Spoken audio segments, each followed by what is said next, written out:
Drive Time starts right now. I'll go wherever I want.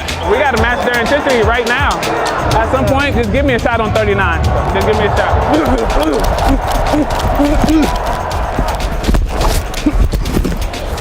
Great job, baby. Keep going, brother. Keep going. Dropping to Trevor, looking, fires to the left side. That ball's going to be caught. That's a touchdown, Evan Ingram. Love you, brother. Yeah. Boy, had to get off. You had to get off. Yo, yeah, sir. No, for sure. For sure, brother. I think Marvin Jones Jr. is one of the most likable guys in the Jaguars locker room. He reminds me a lot of Keenan McCardell with the way that he runs routes, the way that he talks the whole game long. That was him mic'd up, and you can catch more of that on Jaguars.com and on Jags Wired, which airs on Wednesday evenings on Fox 30 here in Jacksonville. Good morning. Welcome to the midweek edition of Jags Drive Time from TIAA Bank Field in Jacksonville. Brian Sexton along with the senior writer, John Oesher. Good morning. Marvin Jones is one of those guys, Brian. We've both been doing it a long time.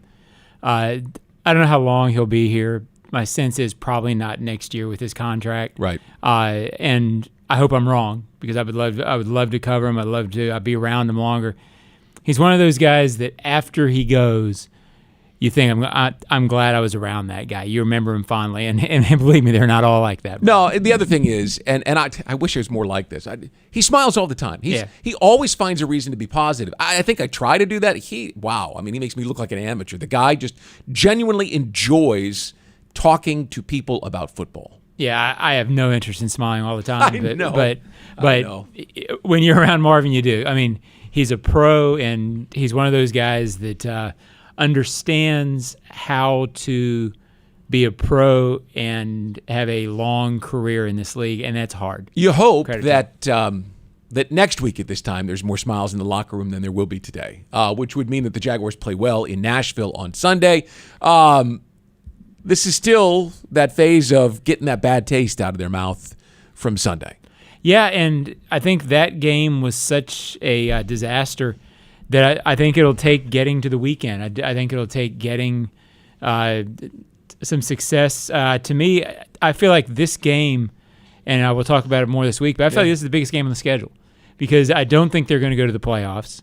But out of all the 17 games this year, if you could choose one to win and go play well, again, you didn't want to go 1-16. No.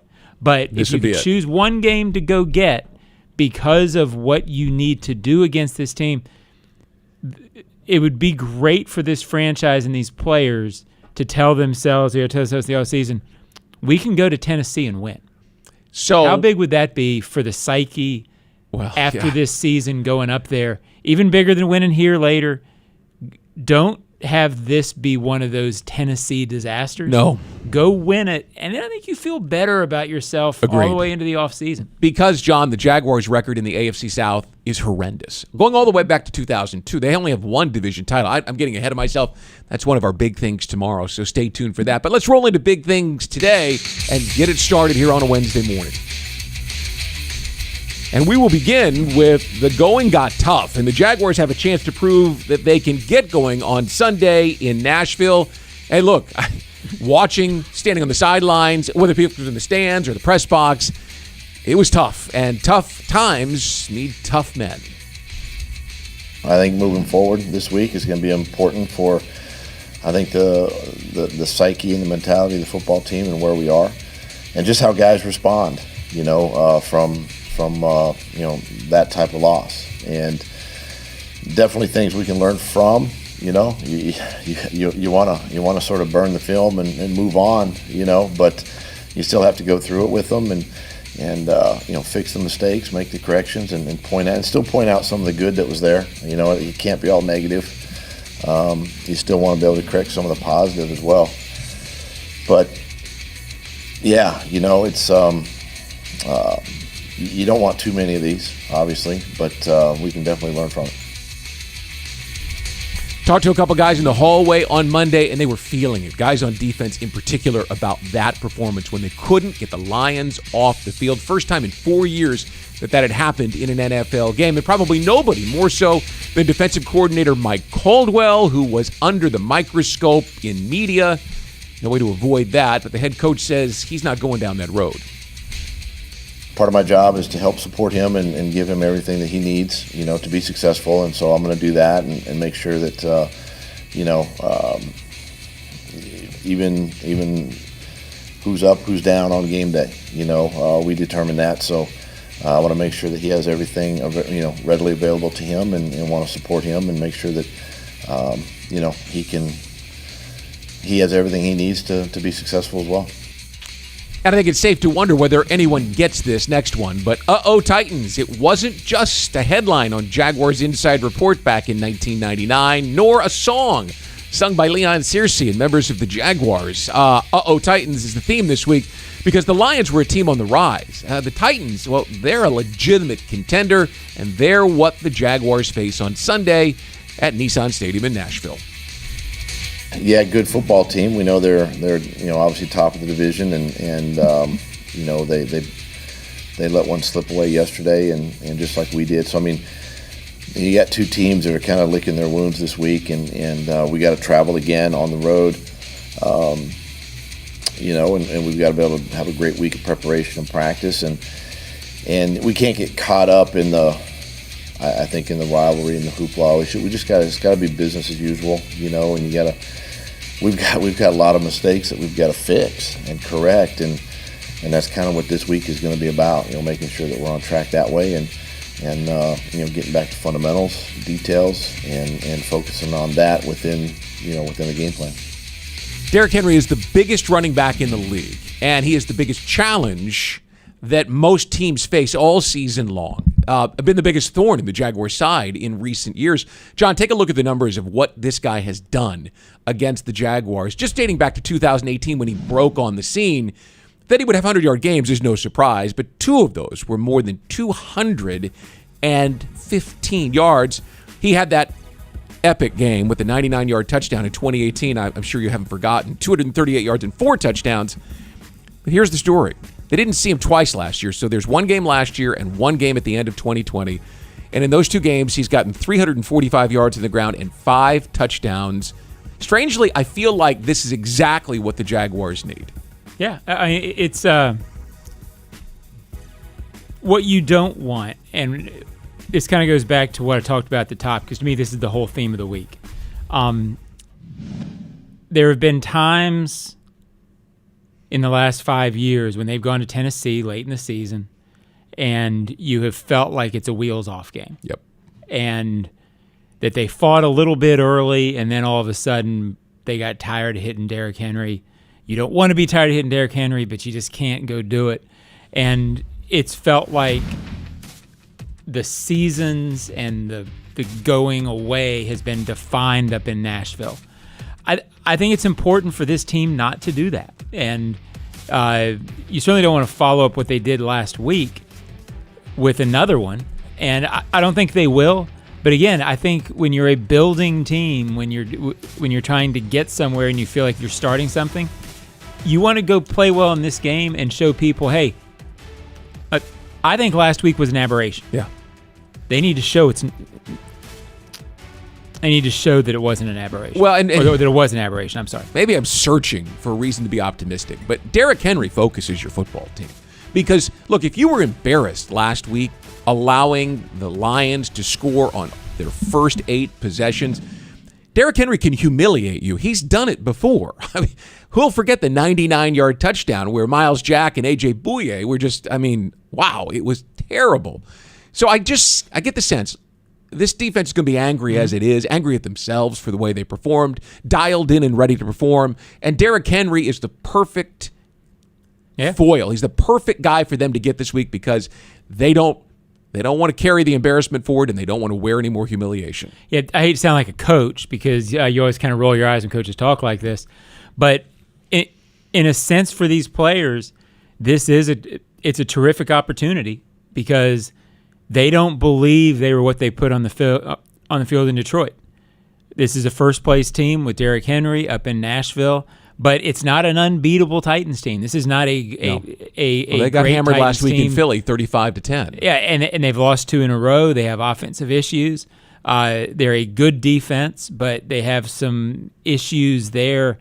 They got exposed last week. Can the Jaguars expose them? I don't know. But if you win this one, then all of a sudden you come into the locker room talking about, hey, we've won 3 of 5. The Lions game was a fluke. Go do it. All right, we'll find out whether they can. When we return here on Jags Drive Time, we check in with Johnathan Hutton from Outkick.com and the Titans Radio Network up in Nashville. Get his perspective on the news from yesterday of the dismissal of the general manager of the Titans, who are about to win their 3rd division title in a row. We'll find out the story there and get the inside skinny. All that and more straight ahead. Jags Drive Time on a Wednesday morning. Presented by Jet HomeLoans.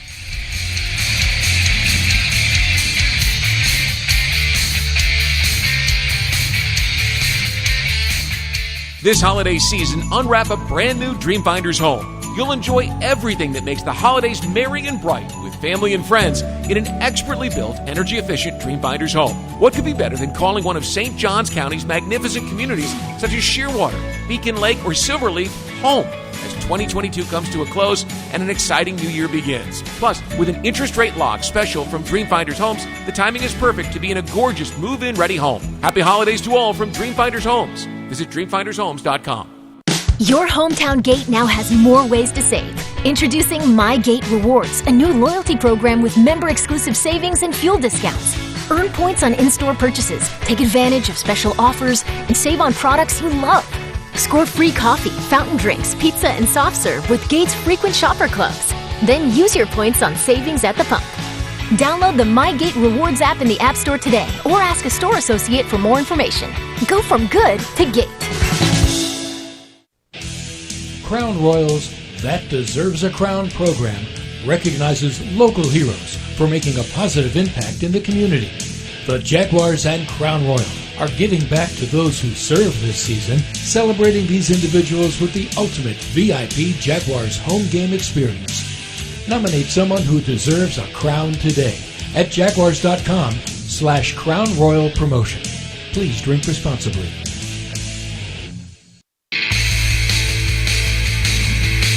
Price.com is the easiest way for you to save money with comparison shopping, cashback coupons, all in one. It's free. Try Price.com today. This or that.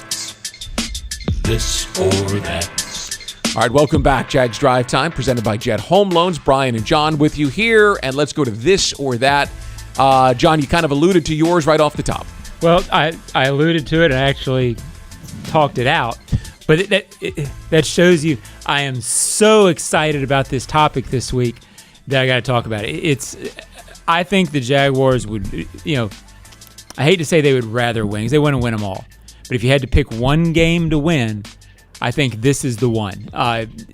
The Jaguars have an opportunity on Sunday to go up and beat a team that they need to beat in the division going forward. The Titans, they have 6 straight winning seasons, 2 straight division titles, 4 playoff appearances. To me, with apologies to the Colts, this is the team to beat in the AFC South. They are the most solid franchise, their most consistent franchise. At some point, you've got to go beat them. If they do that, I think it completely recolors, if you will, how this team feels about itself at the end of the season. Well, the Titans, also the Oilers, have owned this series since the very first game the franchise has ever played. And so they've got to break this string of being unable to win on the road. No apologies to the Colts on that one. They've lost 8 in a row down here. The Jaguars have lost 7 in a row in Nashville. And as I just mentioned, Derrick Henry can humiliate you if you're not careful. And he's done that a lot to them. This team has always been about this year building for the future, John, building for next year. But the opportunity's been there to win some of these games and be in the midst of all of this instead of on the fringe, which is where they've been since 2017. Sunday feels like that game, not to thrust them back into that, on the graphic, in the playoff hunt, even if just marginally. Sunday's about saying a statement, and I don't want to go too far because we're going to use this tomorrow. The Jaguars have not been competitive in the AFC South against anybody but the Colts since 2019. So they need this game, and this game is the most important one, I think, remaining on the schedule, because I, like you, don't see this as being a playoff team, but a team that can at least announce that they're coming by the time this season is over. And how much different do you feel if they're getting on that plane on Sunday, walking out of that stadium with it would feel just like after the Ravens, but on steroids, because, again, I know a lot of these guys are new on this franchise, but there are guys who I'm not sure, maybe Shatley has won up there. Yeah. Beyond that, nobody on this franchise has won up there with the Jaguars. No. You got to change that at some point. At some point, this game has to mean something in Nashville to the Titans, and the Jaguars can make it mean something. And they've been the standard bearer and are the standard bearer in the AFC South this year. All right, quickly, we'll get to mine. Then we'll break. Then Johnathan Hutton will join us with thoughts from Nashville. Mine is this one. Who do you have to be more concerned about on Sunday? Derrick Henry or Ryan Tannehill? We already talked through Derrick Henry, but here's the case for Tannehill. In 9 starts against the Jaguars, he is 7-2. He has 4 or 5 games. His average is 111.9, which is a playoff average from a quarterback rating, which tells you the efficiency. He completes 69% of his passes, and his touchdown to interception ratio is just wildly stacked in favor of touchdowns. He's had great success because the team has been so focused on Derrick Henry. Yeah, and the caveat of that this year, he does not have the receivers this year that he has had. So you would think that the Jaguars would fare better in that matchup. At the same time, when you have a team that is struggling to cover like this team, I can't sit here and say that they have an edge in any matchup against receivers until we see it. Right. But that should be something they can take advantage of. You should be able to counter Ryan Tannehill a little bit this weekend. 15 touchdowns, only 2 interceptions in his 9 starts against the Jaguars. And again, the mind-boggling stat there is completed nearly 70% of his passes. Folks up in Nashville have been a little down on Tannehill because of playoff flops in recent years. But when he's on and when Derrick Henry is running the ball, buckle up. You can see right there that the guy has gotten it all, whatever he's wanted against the Jacksonville Jaguars. Okay, we'll take a break. When we come back, Johnathan Hutton from the Titans Radio Network and Outkick.com via Nashville with some thoughts on John Robinson's dismissal yesterday and what the Titans have in front of them this week and the rest of the season. All that and more straight ahead from TIAA Bank Field in Jacksonville. This is Jaguars Drive Time, brought to you by our friends at Jet HomeLoans.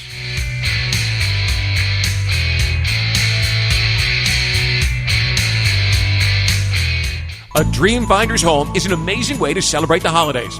Unwrap your family's future in a new St. Johns County community like Shearwater or Beacon Lake as 2022 comes to a close and 2023 awaits. What could be better than an expertly built, energy-efficient, move-in ready Dream Finder's home to enjoy everything that makes the holiday season merry and bright? How about an interest rate lock special from Dream Finders, which will secure your new home at a big savings?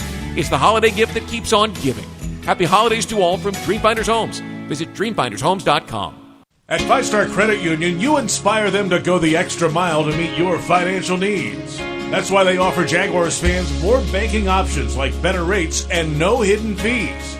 Their team is also dedicated to making the communities they serve stronger, volunteering their time and talents while donating millions to local nonprofits. 5-Star Credit Union, 5starcu.org. Go Jags! Jags fans, this is Shaquille Griffin. I'm going to share some of my secrets for competing in the NFL. First, the field is no place for hunger. Growing up, I got big and strong eating boiled peanuts. Today, our team is serious about fueling our bodies, and that means popping open some protein-packed peanuts from Luray's Peanuts. It's the same boiled peanut flavor I used to love eating as a kid, but with superfood nutrition that lets me tear it up on the field. Pick Luray's boiled peanuts at all Jaguar home games, or pick up a few bags at the grocery store and fuel up at home.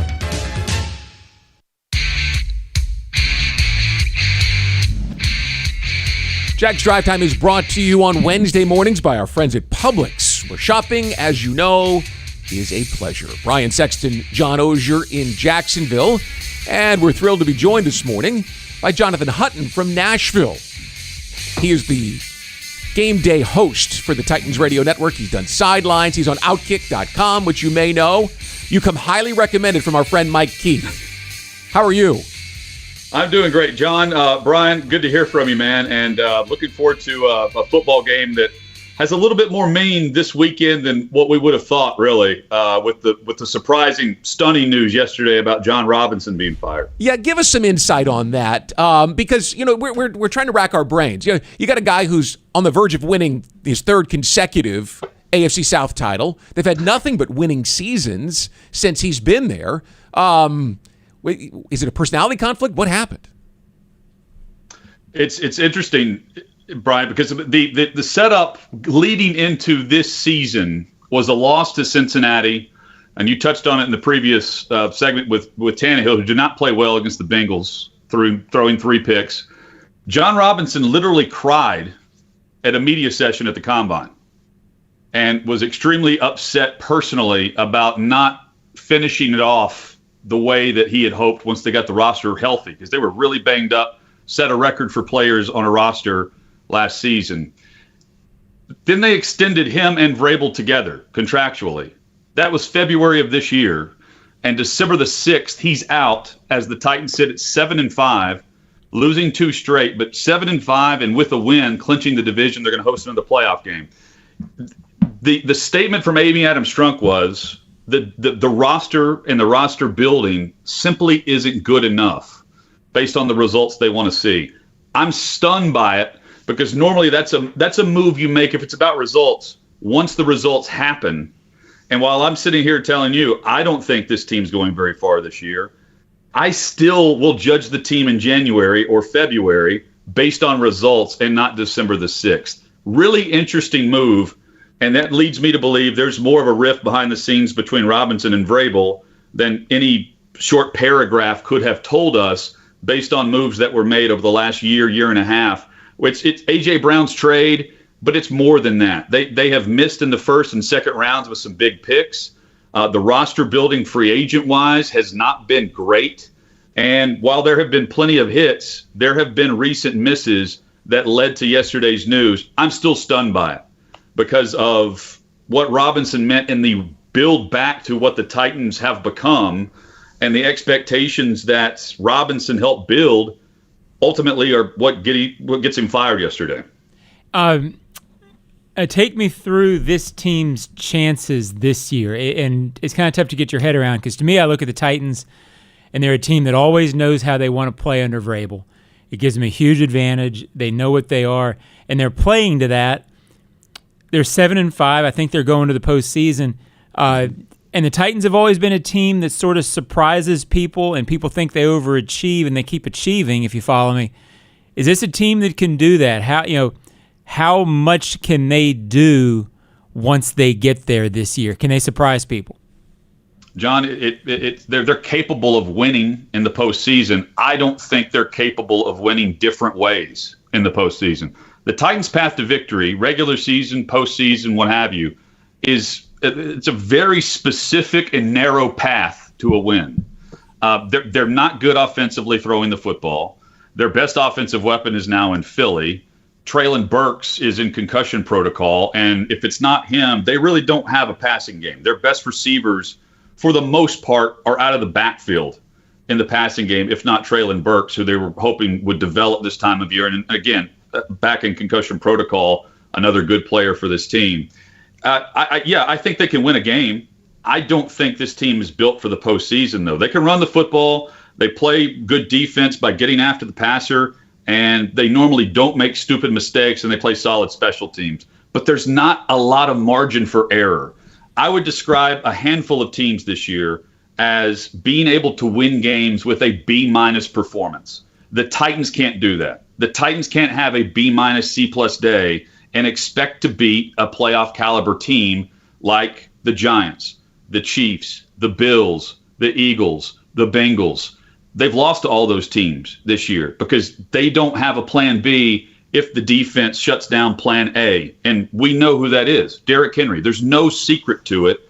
And they pride themselves on their identity being in the trenches.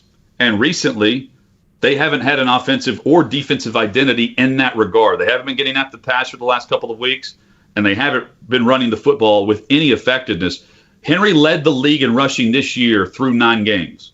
And since week 10, he's 22nd in the league from week 10 to today in rushing yards. That's how bad it's been. It's been a really big drop-off, and it starts up front on the offensive line where they've been pushed around.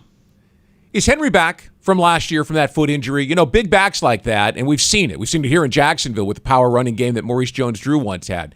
And that franchise with Earl Campbell. I mean, at one point it was just, he just wasn't the same guy. Does Henry still look like Derrick Henry, or does he look like a guy who has gotten, after all the beating he's taken, gotten a little bit, I don't know to say slower, because he's not slow, but you know what I mean, just not the same guy? Yeah, and I see what you're saying there, because we have not seen him just take off, you know, for the 89-yard touchdown run or the 61-yard touchdown run, or get to the second level. And I don't think Derrick Henry through 9 weeks would be described the same way as I'm describing him now. It has not been consistent. We have seen versions of Derrick Henry, the king. We have not seen the same consistency we saw in this offensive line and run game prior to his injury a year ago. But keep in mind, this is a team that ran the football well without him after the Indianapolis injury on Halloween last season. Yeah. So far this year, they have not been posting back-to-back weeks of consistency. But you got to go back a ways to find consecutive weeks where Henry failed to rush for 40 or more yards in consecutive games. That's 2018. The Titans have had back-to-back games where Henry has not been effective. It's not all on him. And in many cases, Brian, he's getting swarmed in the backfield. He's had recently a ton of runs where it's been 1 yard, 0 runs, or yards or negative yards. And that just can't happen behind an offensive line that, again, has not been built depth-wise to withstand some of these fronts they're doing. And I think the other piece to this is, in years past, if you loaded the box, and you had to, because that was their first priority, was running Henry, if you load the box, there was at least a threat of someone in the pass game that you could at least take advantage with, given the one-on-one concepts and the man-on-man concepts by the opposing defense. This year, they have not had that. The explosion is not in the pass game, and I think that has hurt Henry a bit, because once you stop him, you're not really threatened in the pass offense for the Titans. I do think that's played a factor for Henry, but he's always faced 8-man fronts, 8.5, 9-man fronts. This year, though, he's getting stopped more often than not, and I think it's a little bit of everything. If you want to say he's lost half a step, that's fine. I think there's way more to it than that. Yeah. And traditionally, he's ran well against Jacksonville and Houston. And if you're thinking he gets back on track, it's because of what he's done against these franchises and these defenses, more so than what we've seen in recent weeks. All right. You come as advertised. Outstanding, Johnathan. Thanks so much. We appreciate it. Absolutely. Hopefully see you guys this weekend. You got it. Johnathan Hutton from Outkick.com and the Titans Radio Network joining us from Nashville. A little perspective there for you folks on the Yulee bulldozer, Derrick Henry, who we all will admire more when he's no longer playing football against the Jaguars. Take a break, come back, and wrap up the show. By the way, Jaguars Game Day Radio is brought to you by our friends at VyStar Credit Union. Do good, bank better.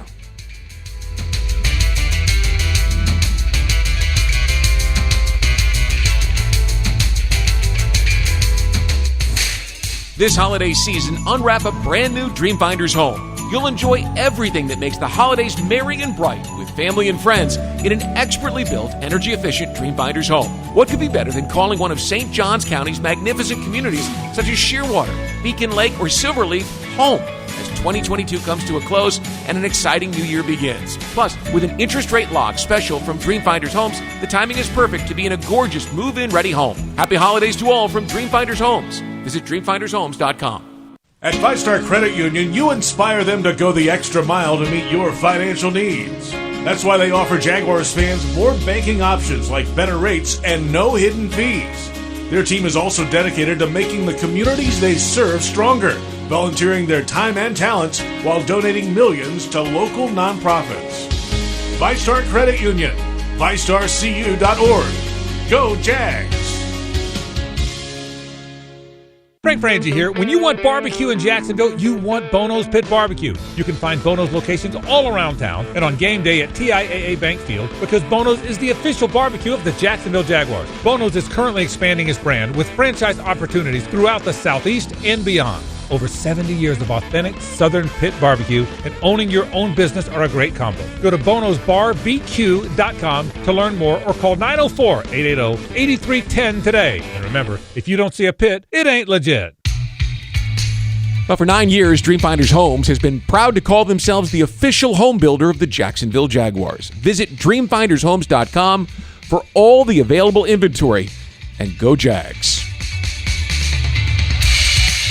All right, and then lastly, okay, we've got the Walter Payton Man of the Year Awards coming up here at the end of the season, obviously, but the Jacksonville Jaguars got every team, all 32 teams have a nomination. The Jaguars, 2022 nomination or nominee, okay? The longest tenured Jaguar player since 2014 has played 122 games, 11 most in franchise history. Extensive community work, supporting the following organizations. So our 2022 nomination for Man of the Year.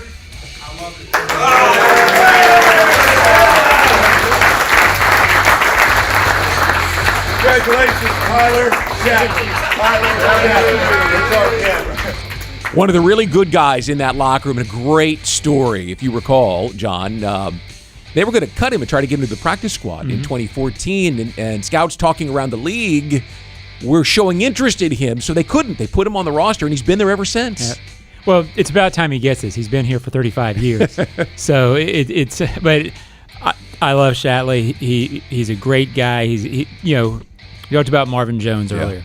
Those are the kind of guys who you nominate for Walter Payton Man of the Year. It's well-deserved. My sense is that Tyler Shatley, long after he's retired, will be associated with this franchise, welcoming back guy, alumni guy. Credit to him, and congratulations. All right. By the way, just as a side note, Calais Campbell won the award his last year here in Jacksonville in 2019. Yeah. It's the only trophy the Jaguars ever won. Yeah. Because everything else is just a flag. And it's an incredibly coveted award. You bet. It maybe doesn't get it has. It's a good thing. In the last 7 or 8 years, it has started to get the recognition publicly that players give it. Players who win that award really, really value it. I always wanted to see, it's that you probably have seen the trophy, and it's a patch that the player wore or gets to wear on their uniform. And I always wanted to see it on the Jaguars uniform. Yeah. And Calais took it with him to Baltimore, obviously. I remember J.J. Watt wearing it on his uniform. Mm-hmm. It's an important award, and Tyler Shatley is an important Jaguar. So, all right, wrap things up here. Thanks to Johnathan Hutton, to Joe Fortunato, to David Cho. Who's Ozone Podcast? We're not sure yet. We're still scheduling it, but it'll be a good one. I have no doubt about that. I'm going to chase down Bill Shuey off the practice field today to talk about the Jaguars' pass rush and buckling up the chin strap against Derrick Henry. That'll do it. We'll join you tomorrow morning for the final Jags Drive Time of the week. Don't miss it, folks. Have a great Wednesday.